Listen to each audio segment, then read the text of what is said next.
A machine recount of votes in Georgia began this morning at the request of the Trump campaign. Lawyers for the president put in the request last week, just a day after the state certified results. A hand recount confirmed President-elect Joe Biden won Georgia by more than 12,000 votes. This afternoon, Republican Governor Brian Kemp said he supports the president's challenge. I continue to stand with the president, and I support his decision to ensure that every legal vote is counted. I have followed the law, and I will continue to do so.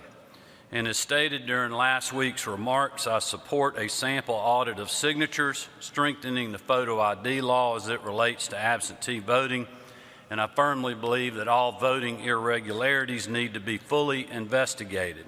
A lot of people who believe in that system. State elections officials from both parties have rejected calls for an audit of voter signatures. On Monday, Georgia's election implementation manager, Gabriel Sterling, reiterated his confidence in the state's voting system. Again, I understand that there are people out there who are upset, who are listening to people who are also upset, but have so far shown a lack of evidence, at least in this state, of any widespread issues. We have 23 investigators. We have hundreds of different claims that have come in both through our portal, through the hotline, and through information we're getting from the Republican Party mainly. And so we're looking at all of them. But so far, we have not seen anything widespread. Tia Mitchell is a Washington correspondent for the Atlanta Journal-Constitution and joins me now. Hi there, Tia. So why is Georgia doing a second recount, and who's paying for it? Well, taxpayers of Georgia will be paying for this second recount. It's at the request of President Trump's campaign. It's different. The first recount was technically to fulfill the requirements of an audit of the election results, but the Secretary of State called for a recount to fill that need. But now President Trump, because his loss was within a 0.5 percentage point, he had a right under state law to request another recount. Well, Georgia's election implementation manager, Gabriel Sterling, who is a Republican, said, quote, "We've crossed a tipping point where there may be some Republicans who don't trust the outcomes of the system at all." Is he voicing a common concern among Republicans that undermining trust in the electoral process could actually end up hurting their candidates? Yes, and that's something that, Republicans who are trying to serve two masters, and one master is supporting President Trump and his trying to exhaust every possible avenue, even those that aren't viable, in hopes of trying to eke out a win in Georgia, even though that's not what the votes show us. But the other master is, trusting the electoral process. And we know that's something that's needed right away because there is 2 Senate runoffs that are underway. And Republicans are worried that as President Trump has undermined and criticized the election process, that might be sending a message to Republicans that it's not a process to be trusted, and that could cause some Republican voters to sit out this runoff.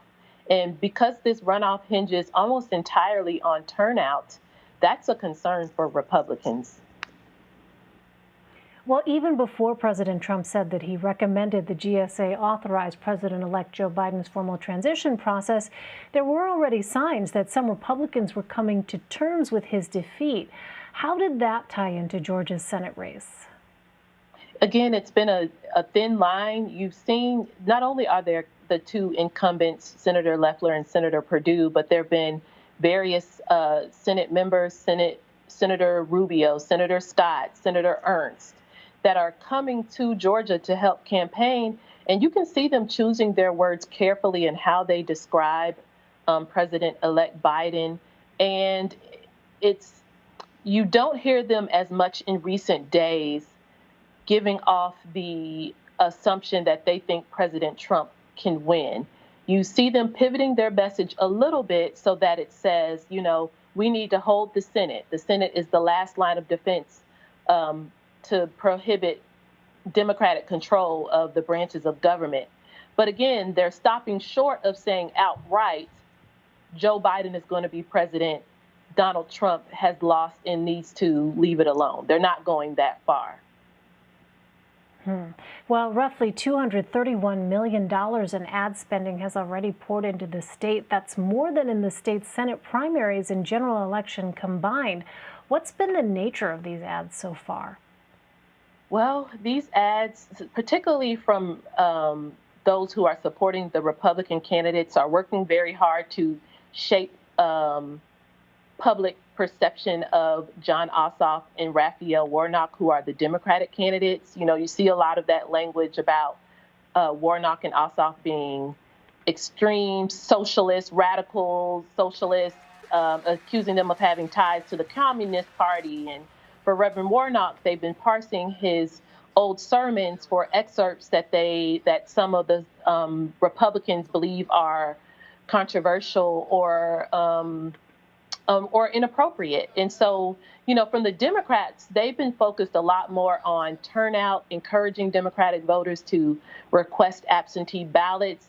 And also, they've been kind of on the defense to say, you know, Republicans aren't telling you the truth about who I am and what I believe.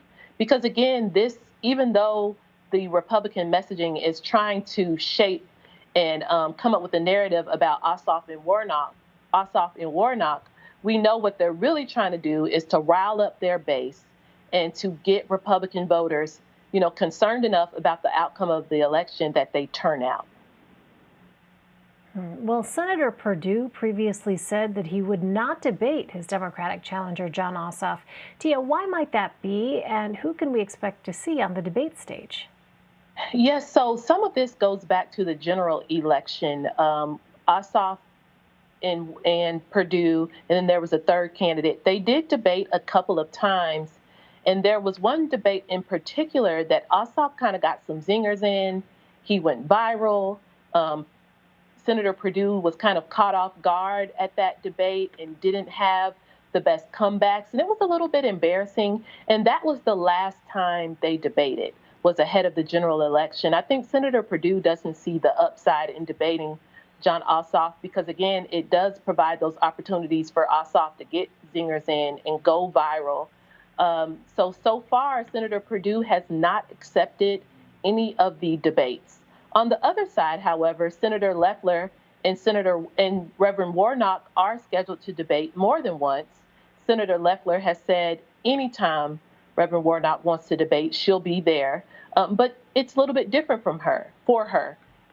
Senator Perdue has 6 years as a senator, and she's new, and she's still trying to establish herself amongst conservatives and establish that she is a Trump-supporting conservative right-leaning candidate who deserves the support of that base that they so desperately needs.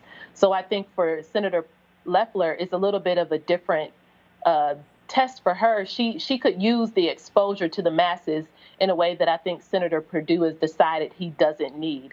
And that's why she's accepted the debates and he hasn't.